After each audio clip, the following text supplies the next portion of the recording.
Amerika dan semua negara yang bersubahat dengan Amerika untuk menyerang Iran.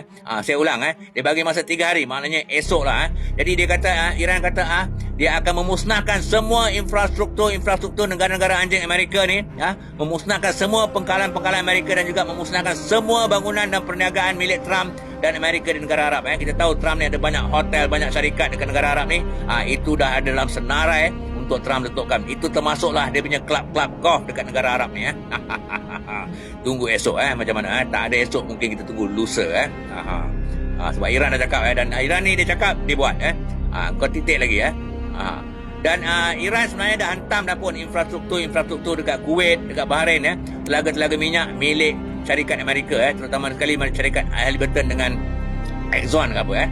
Dia dah hantam dah dan banyak lagi. Sebenarnya banyak telaga-telaga minyak ni dekat negara Arab ni milik Amerika. Jadi dia hantam bukan Arab punya. Arab cuma makan komisen saja. Cuma yang Iran tak sebut ialah pasal nak letupkan kabel internet bawah laut dekat Teluk Parsi. Tapi 2 bulan lepas Iran kata dia orang dah tanda dah kedudukan kabel-kabel bawah laut tu, kabel-kabel internet bawah laut tu. Silat-silat dengan kita pun tak boleh buat live pasal kabel Iran letupkan. Dan hari ni serta semalam Amerika terus menyerang infrastruktur awam Iran di sekitar Bandar Abbas. Dan yang terbaru, Amerika mengebom sebuah terowong yang dijadikan laluan memasuki Bandar Abbas.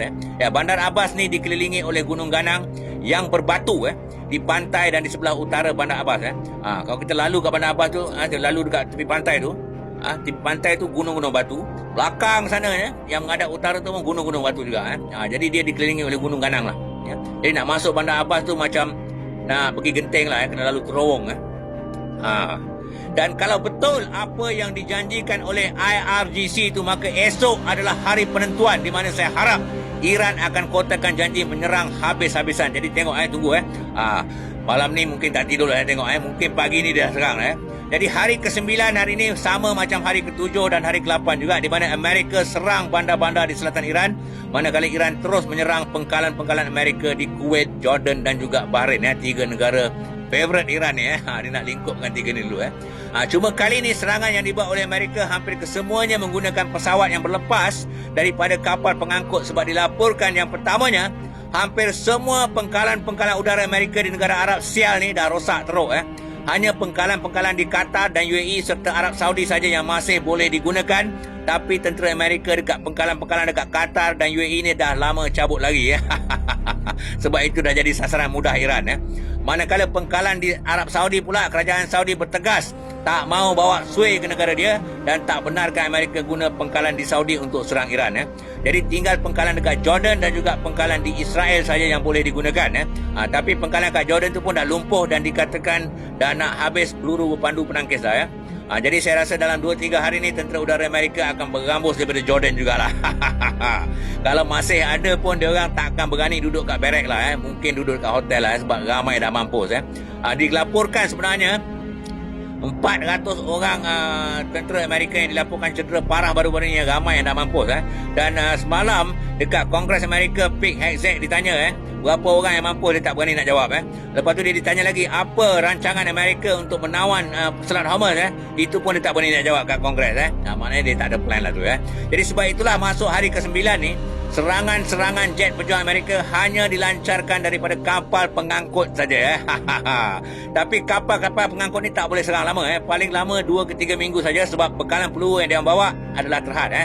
Itu berdasarkan daripada dulu, ingat tak tahun lepas Amerika dia hantar kapal pengangkut ni serang Yaman. Serang 2 minggu lebih lah, tak sampai 3 minggu habis peluru balik. Jadi dia orang tak boleh serang lama sebab nak kena pergi isi peluru balik. Tapi yang heran kenapa Amerika ni tak gunakan pengkalan-pengkalan udara di Israel untuk menyerang Iran? Pertamanya saya risau, saya curiga adakah Amerika ni tak mahu serang Israel? Amerika ni tak mahu Iran serang Israel sebab apa? Kalau dia serang Iran daripada guna pengkalan-pengkalan dari Israel, dah tentulah Iran akan serang Israel. Adakah Amerika ni tak mahu guna pengkalan-pengkalan udara Israel ni sebab dia tak mahu Iran serang Israel? Ataupun Israel tak mahu Amerika guna pengkalan dia sebab takut diserang oleh Iran? Ataupun Amerika sengaja serang Iran guna pengkalan-pengkalan di negara-negara Arab ni sebab mahu negara-negara Islam ni berperang sesama sendiri? Saya pun tak ada jawapan. Mungkin tuan-tuan dan puan boleh bagi pandangan dan sila tinggalkan pendapat tuan-tuan dan puan ni di ruang komen. Terima kasih. Dan pada hari ke-9 serangan Iran ni kurang sikit, hanya melepaskan 8 buah peluru berpandu ke arah Jordan. Mungkin Kuwait dengan Bahrain punya sistem pertahanan udara ni dah lunyai dah, dan Iran cuma perlu guna drone saja nak titik Kuwait dengan Bahrain ni. Saya rasa 2-3 hari lagi lingkup habislah Bahrain ni. Begitu juga saya rasa mungkin raja dia pun akan lari tak lama lagi. Lari lah kau. Macam Raja Mesir dulu lari ke Switzerland ke. Ya, begitu juga dengan Qatar dan UAE. Iran hantar drone saja sebab dekat sangat. Sebab sistem pertahanan dia orang pun dah kaput dah. Kalau Arab Saudi pula, Iran hanya perlu serang pelabuhan Yanbu saja sebab dekat situ adalah sikit-sikit lagi Saudi boleh ekspor minyak dia. Dalam 10% 15% dah. Sebab pipe dia tak boleh bawa banyak satu hari. Tapi kalau Houthi ni dah sekat Bab Al-Mandab, maknanya dia tutup Laut Merah daripada selatan. Nampaknya Saudi hanya boleh jual minyak dia ke Eropah saja guna terusan Suez. Nak ke Asia tak boleh. Boleh lah, tapi kena pusing lah satu benua Afrika tu kapal kau. Minyak jadi mahal lah. Tapi malam ni sebenarnya saya nak ulas satu topik yang hangat dibincangkan di platform-platform geopolitik, iaitu adakah Amerika akan cuba menyerang Iran daripada darat. Ini dah beberapa hari dah. Dah beberapa hari dah. Banyaklah platform sebab nampak macam Amerika nak serang pakai tentera darat. Jadi adakah Amerika akan cuba mendaratkan askar-askar Marine dia orang di Pulau Kap untuk digunakan sebagai platform untuk menyerang dan menawan Bandar Abbas? Adakah Amerika akan menyerang Iran ikut jalan darat, iaitu melalui Iraq dan Kuwait? Jadi berjam-jam semalam dan hari ini saya dengar daripada satu penganalisa ketenteraan yang bukan calon-calon orang, tapi bekas-bekas pegawai tinggi Marine Amerika, bekas pegawai paling elit Amerika, Navy SEAL, dan juga bekas penasihat ketenteraan kepada Jabatan Pertahanan Amerika.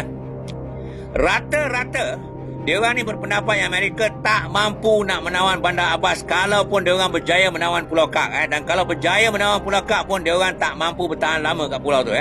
Jadi